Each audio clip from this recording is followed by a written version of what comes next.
Welcome back, friends. I particularly enjoy the story that we're going to read this week because it very closely involves usury. Usury is defined as being very, very sinful. I forget if it's Deuteronomy or Leviticus. What's one of those? It's the law stuff. But basically, it says that you are allowed to loan money to your friends and neighbors, but you're not allowed to charge interest. They don't want you charging people in your community for a kindness, basically.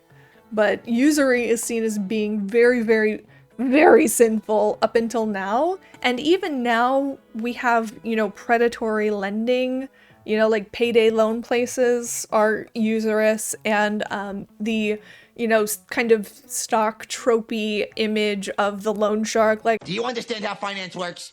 Now let's do this thing. like that kind of thing. But if you go back and read in this like classic literature sense, the terms, as I look at my current credit and what I have on my credit cards and my mortgage and all that, and looking at the outlandish terms that Tom Walker proposes, it kills me every time. I love usury. No, wait, no. Initially published in 1824 in Tales of a Traveler by Geoffrey Crayon Gent. It's not actually by Geoffrey Crayon. I don't know. This week we are reading The Devil and Tom Walker by Washington Irving. A few miles from Boston in Massachusetts, there is a deep inlet winding several miles into the interior of the country from Charles Bay and terminating in a thickly wooded swamp or morass. On one side of this inlet is a beautiful dark grove. On the opposite side, the land rises abruptly from the water's edge into a high ridge, on which grow a few scattered oaks of great age and immense size. Under one of these gigantic trees, according to old stories, there was a great amount of treasure buried by Kidd, the pirate. The inlet allowed a facility to bring the money in a boat secretly, and at night to the very foot of the hill. The elevation of the place permitted a good lookout to be kept that no one was at hand, while the remarkable trees formed good landmarks by which the place might easily be found again. The old stories add, moreover, that the devil presided at the hiding of the money, and took it under his guardianship. But this, it is well known, he always does with buried treasure, particularly when it has been ill gotten. Be that as it may, Kidd never returned to recover his wealth, being shortly after seized at Boston, sent out to England, and there hanged for a pirate. About the year 1727, just at the time that earthquakes were prevalent in New England, and shook many tall sinners down upon their knees, there lived near this place a meagre, miserly fellow of the name Tom Walker. He had a wife as miserly as himself. They were so miserly that they even conspired to cheat each other. Whatever the woman could lay hands on, she hid away. A hen could not cackle, but she was on the alert to secure the new-laid egg. Her husband was continually prying about to detect her secret hoards, and many and fierce were the conflicts that took place about what ought to have been common property. They lived in a forlorn-looking house that stood alone and had an air of starvation. A few straggling saving trees, emblems of sterility, grew near it. No smoke ever curled from its chimney. No traveler stopped at its door. A miserable horse, whose ribs were as articulate as the bars of a gridiron, stalked about a field, where a thin carpet of moss, scarcely covering the ragged beds of pudding stone, tantalized and balked his hunger, and sometimes he would lean his head over the fence and look piteously at a passer-by, and seem to petition deliverance from this land of famine. The house and its inmates had altogether a bad name. Tom's wife was a tall termagant, fierce of temper, loud of tongue, and strong of arm. Her voice was often heard in wordy warfare with her husband, and his face sometimes showed signs that their conflicts were not confined to words. No one ventured, however, to interfere between them. The lonely wayfarer shrank within himself the horrid clamor and clapper-clawing, eyed the den of discord askance, and hurried on his way, rejoicing if a bachelor in his celibacy. One day that Tom Walker had been to a distant part of the neighborhood, he took what he considered a shortcut homeward, through the swamp. Like most shortcuts, it was an ill-chosen route. The swamp was thickly grown with great gloomy pines and hemlocks, some of them 90 feet high, which made it dark at noonday, and a retreat for all the owls of the neighborhood. It was full of pits and quagmires partly covered with weeds and mosses, where the green surface often betrayed the traveler into a gulf of black, smothering mud. There were also dark and stagnant pools, the abodes of the tadpole, the bullfrog, and the water snake, where the trunks of pines and hemlocks lay half-drowned, half-rotting, looking like alligators sleeping in the mire.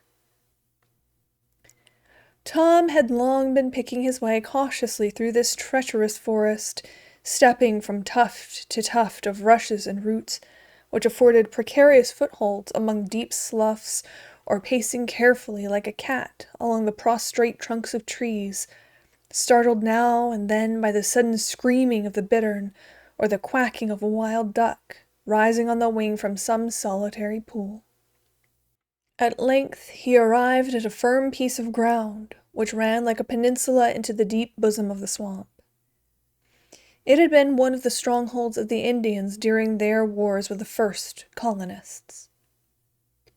Here they had thrown up a kind of fort, which they had looked upon as almost impregnable, and had been used as a place of refuge for their women and children. Nothing remained of the old Indian fort but a few embankments, gradually sinking to the level of the surrounding earth, and already overgrown in part by oaks and other forest trees, the foliage of which formed a contrast to the dark pines and hemlocks of the swamps. It was late in the dusk of evening when Tom Walker reached the old fort, and he paused there a while to rest himself. Anyone but he would have felt unwilling to linger in this lonely, melancholy place, for the common people had a bad opinion of it, from the stories handed down from the times of the Indian Wars, when it was asserted that the savages held incantations here and made sacrifices to the evil spirit. Tom Walker, however, was not a man to be troubled with any fears of the kind. He reposed himself for some time on the trunk of a fallen hemlock, listening to the boding cry of the tree-toad and delving with his walking staff into a mound of black mold at his feet. As he turned up the soil unconsciously, his staff struck against something hard. He raked it out of the vegetable mold, and lo! A cloven skull, with an Indian tomahawk buried deep in it, lay before him. The rust on the weapon showed the time that had elapsed since this death blow had been given. It was a dreary memento of the fierce struggle that had taken place in this last foothold of the Indian warriors. Said Tom Walker, as he gave it a kick to shake the dirt from it. "Let that skull alone," said a gruff voice. Tom lifted up his eyes, and beheld a great black man seated directly opposite him on the stump of a tree. He was exceedingly surprised, having neither heard nor seen anyone approach, and he was still more perplexed on observing, as well as the gathering gloom would permit, that the stranger was neither Negro nor Indian.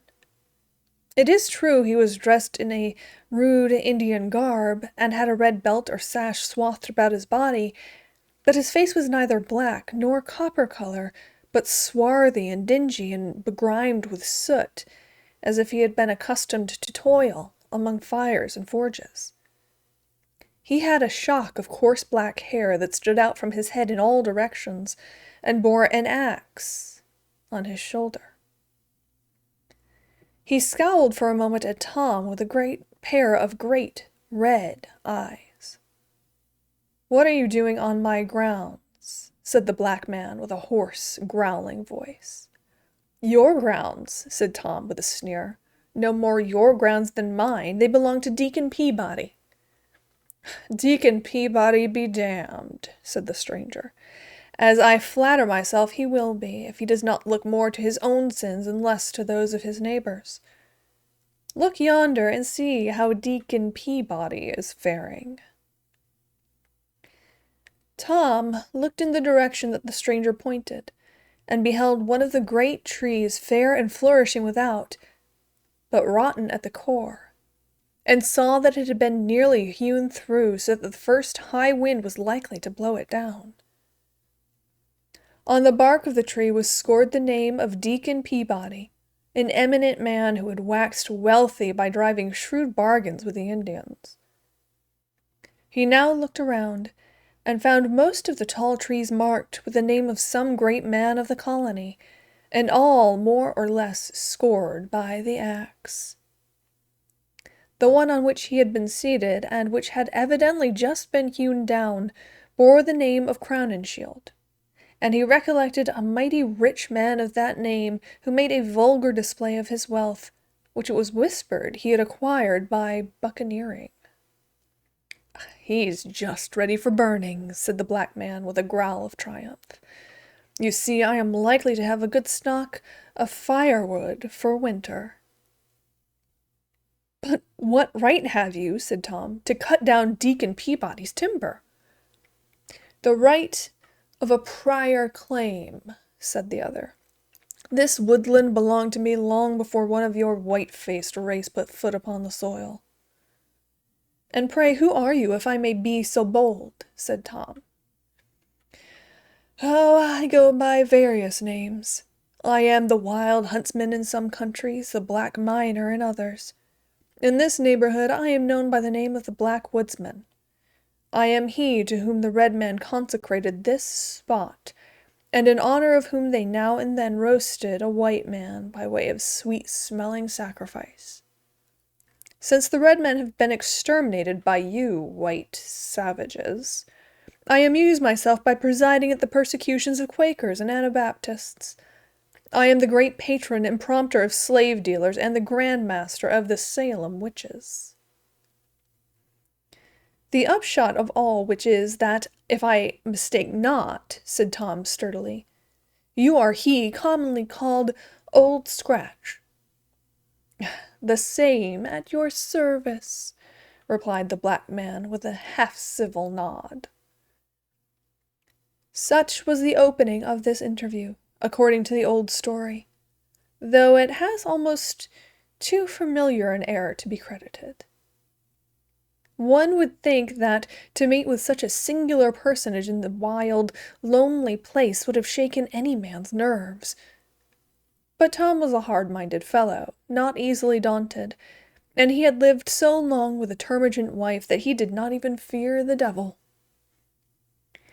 It is said that after this commencement they had a long and earnest conversation together as Tom returned homeward.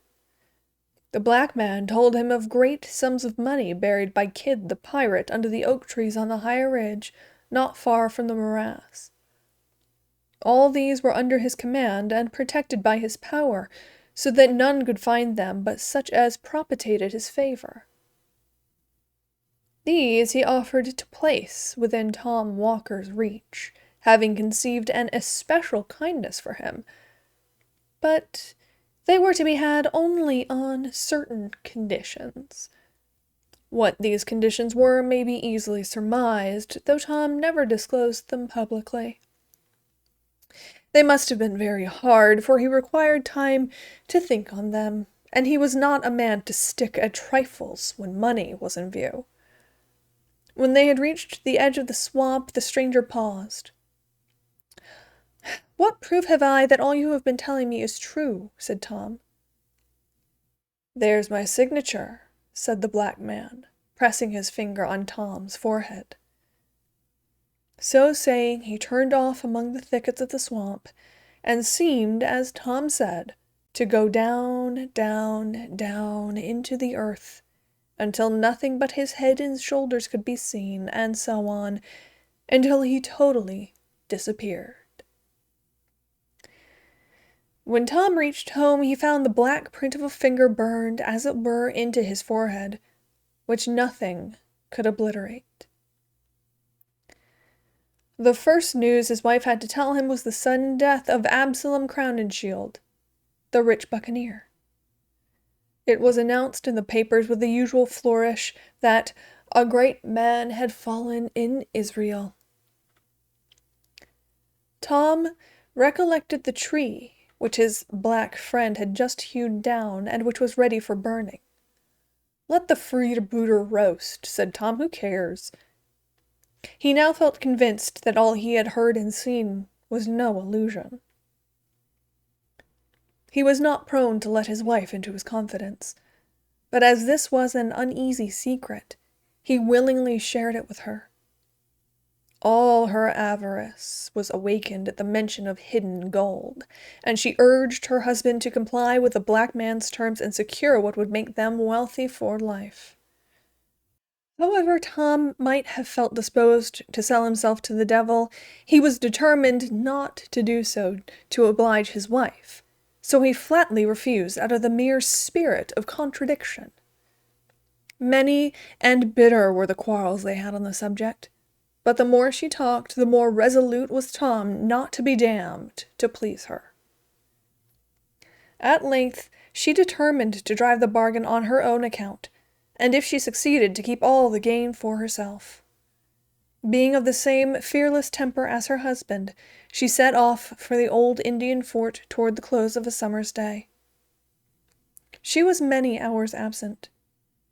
When she came back, she was reserved and sullen in her replies. She spoke something of a black man, whom she had met about twilight, hewing at the root of a tall tree. He was sulky, however, and would not come to terms. She was to go again with a propitiatory offering, but what it was, she forbore to say. The next evening she set off again for the swamp, with her apron heavily laden. Tom waited and waited for her, but in vain. Midnight came, but she did not make her appearance. Morning, noon, night returned, but still she did not come. Tom now grew uneasy for her safety, especially as he found she had carried off in her apron the silver teapot and spoons, and every portable article of value. Another night elapsed. Another morning came, but no wife. In a word, she was never heard of more. What was her real fate, nobody knows, in consequence of so many pretending to know. It is one of those facts which have become confounded by a variety of historians. Some asserted that she lost her way among the tangled mazes of the swamp and sank into some pit or slough. Others, more uncharitable, hinted that she had eloped with the household booty and made off to some other province, while others surmised that the tempter had decoyed her into a dismal quagmire, on the top of which her hat was found lying. In confirmation of this, it was said that a great black man with an axe on his shoulder was seen late that very evening coming out of the swamp, carrying a bundle tied in a check apron with an air of surly triumph. The most current and probable story, however, observes that Tom Walker grew so anxious about the fate of his wife and his property that he set out at length to seek them both at the Indian fort. During a long summer's afternoon, he searched about the gloomy place, but no wife was to be seen. He called her name repeatedly, but she was nowhere to be heard. The bittern alone responded to his voice, as he flew screaming by, or the bullfrog croaked dolefully from a neighboring pool. At length, it is said, just in the brown hour of twilight when the owls begin to hoot and the bats to flit about, his attention was attracted by the clamor of carrion crows, hovering about a cypress tree. He looked up and beheld a bundle tied in a check apron hanging in the branches of the tree, with a great vulture perched hard by as if keeping watch upon it. He leaped with joy, for he recognized his wife's apron, and he supposed it to contain the household valuables. "Let us get hold of the property," said he consolingly to himself, "and we will endeavor to do without the woman." As he scrambled up the tree, the vulture spread its wide wings and sailed off screaming into the deep shadows of the forest. Tom seized the checked apron, but, woeful sight, found nothing but a heart and liver tied up in it. Such, according to this most authentic old story, was all that was to be found of Tom's wife. She had probably attempted to deal with the black man as she had been accustomed to deal with her husband. But though a female scold is generally considered a match for the devil, yet in this instance she appears to have had the worst of it. She must have died game, however, for it is said Tom noticed many prints of cloven feet stamped deeply about the tree, and found handfuls of hair that looked as though they had been plucked from the coarse black shock of the woodsman. Tom knew his wife's prowess by experience. He shrugged his shoulders as he looked at the signs of the fierce clapper clawing. "Egad," he said to himself, "Old Scratch must have had a tough time of it." Tom consoled himself for the loss of his property with the loss of his wife, for he was a man of fortitude. He even felt something like gratitude toward the black woodsman, who, he considered, had done him a kindness. He sought, therefore, to cultivate a further acquaintance with him, but for some time without success. The old blacklegs played shy, for, whatever people may think, he is not always to be had for the calling. He knows how to play his cards when pretty sure of his game. At length, it is said, when delay had whetted Tom's eagerness to the quick, and prepared him to agree to anything rather than not gain the promised treasure, he met the black man one evening in his usual woodsman's dress, with the axe on his shoulder, sauntering along the swamp and humming a tune. He affected to receive Tom's advances with great indifference, made brief replies, and went on humming his tune. By degrees, however, Tom brought him to business, and they began to haggle about the terms on which the former was to have the pirate's treasure. There was one condition which need not be mentioned, being generally understood in all cases where the devil grants favors. But there were others about which, though of less importance, he was inflexibly obstinate. He insisted that the money found through his means should be employed in his service.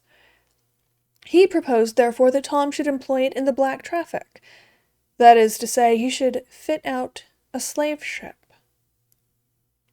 This, however, Tom resolutely refused.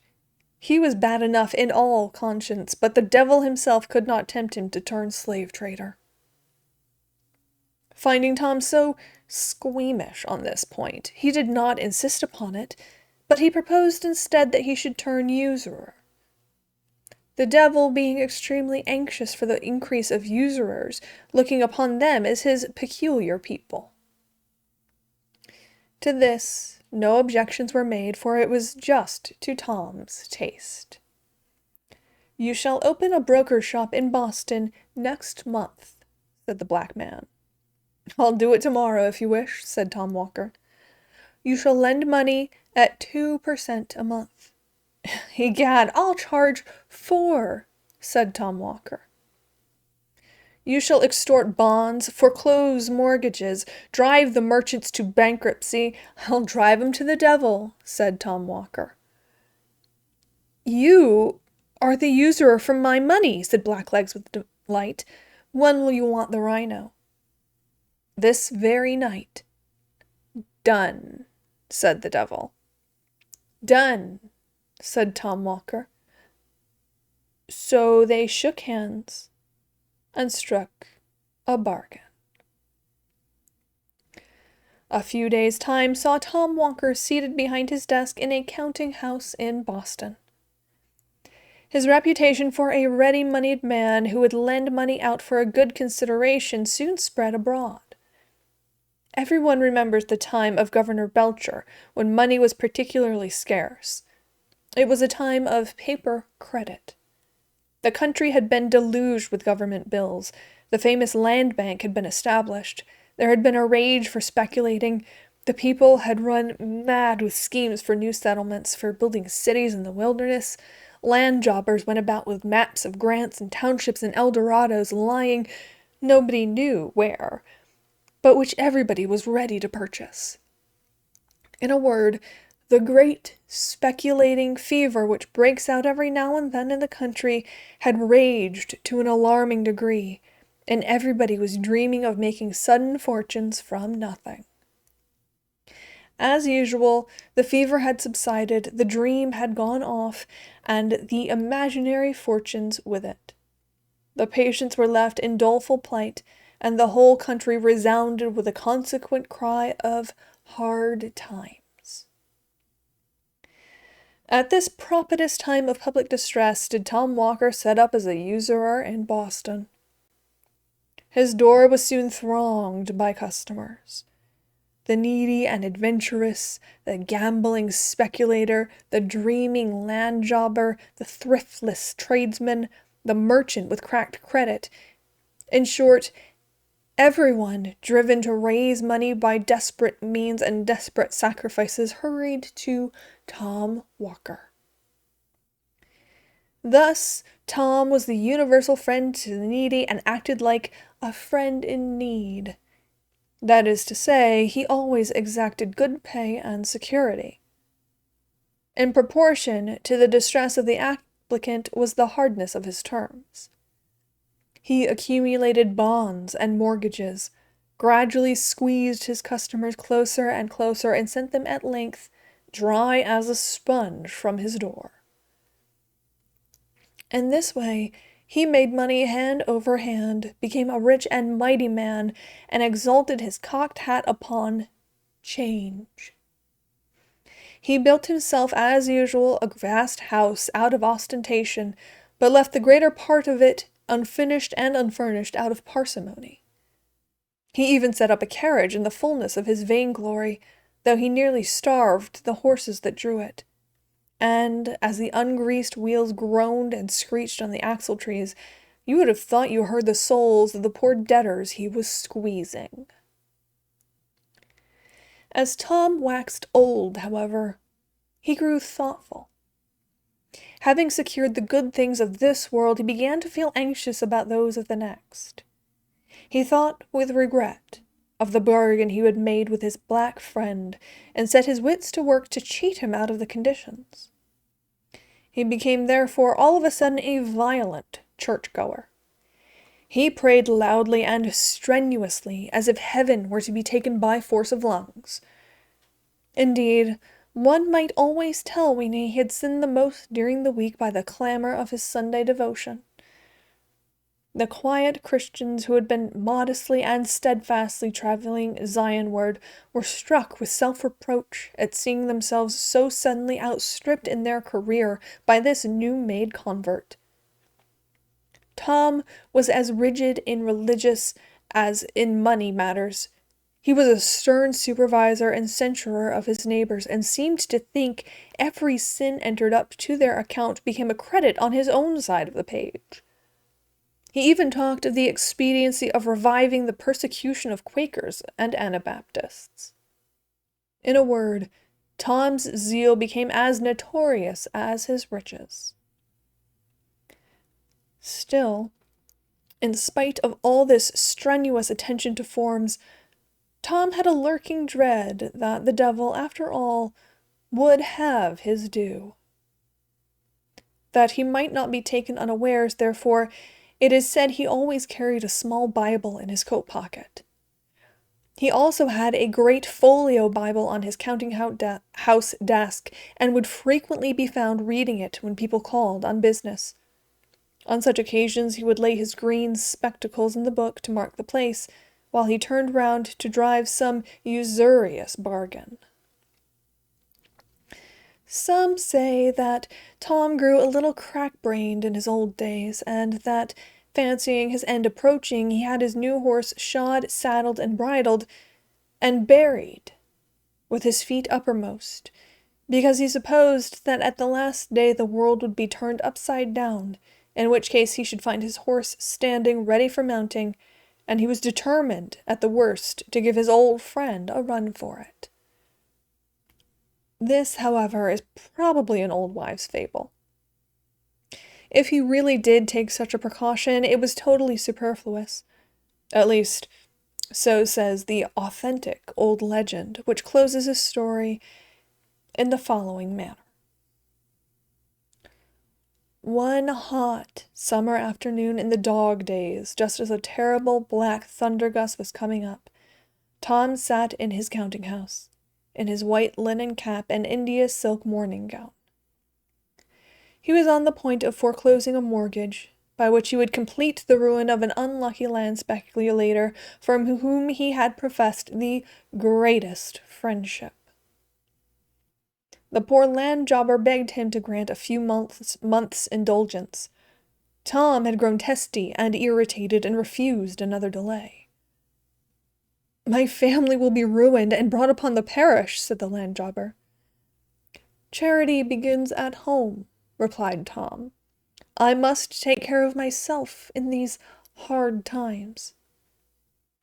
"You have made so much money out of me," said the speculator. Tom lost his patience and his piety. "The devil take me," said he, "if I have made a farthing." Just then there were 3 loud knocks at the street door. He stepped out to see who was there. A black man was holding a black horse, which neighed and stamped with impatience. "Tom, you're come for," said the black fellow gruffly. Tom shrank back, but too late. He had left his little Bible at the bottom of his coat pocket, and his big Bible on the desk buried under the mortgage he was about to foreclose. Never was sinner taken more unawares. The black man whisked him like a child into the saddle, gave the horse the lash, and away he galloped, with Tom on his back, in the midst of the thunderstorm. The clerks stuck their pens behind their ears and stared after him from the windows. Away went Tom Walker, dashing down the streets, his white cap bobbing up and down, his morning gown fluttering in the wind, and his steed striking fire out of the pavement at every bound.